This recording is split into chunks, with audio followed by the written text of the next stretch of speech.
করছো গ্রামে কি ঠিক আছে, তুমি কি গ্রামে কি কাজ করছো এগুলো বলবো না, বাইসেস করে যদি বলে ঠিক আছে, ঠিক আছে, ইওর এক্সপিরিয়েন্স, ইওর কোয়ালিফিকেশন,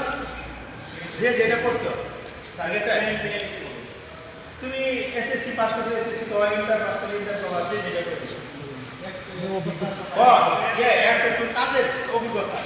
ঠিক আছে, কি কাজ করছো তুমি, স্কাফোল্ডিং এর কাজ করছো বুঝো না, স্কাফোল্ডিং এর কাজ করছি বা ওয়ার্ল্ডিং এর কাজ করছি বা কৃষি কাজ করছি, আমার কথাটা বুঝো না, এগুলো বলবো ঠিক আছে। আর ডেলিগেট আসলে এরকম বন্ধ বন্ধ করে থাকতে হবে, কাকে ডেলিগেট আছে স্ট্রং হয়ে দাঁড়ায়, যাতে ওকে ভেরি গুড বুঝো না, স্ট্রং হয়ে দাঁড়ানো যাতে বুঝে না আর কাজে ছিলাম। আর যখন কাজ করবা তখন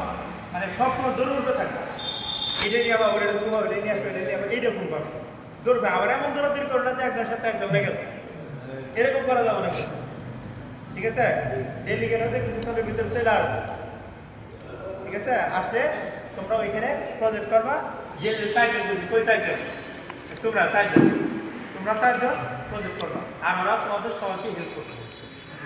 ঠিক আছে। একজনের সাথে একজন লাগে থেকে না, বুঝতে পারছো, একজনের সাথে একজন লাগে, যার যার ওইতে সে করবা, যার যার স্ট্যান্ডে সে তারায় প্রজেক্টটা বেরা করা, বুঝতে পারছো, এবার কিন্তু বেরা করবা ওকে।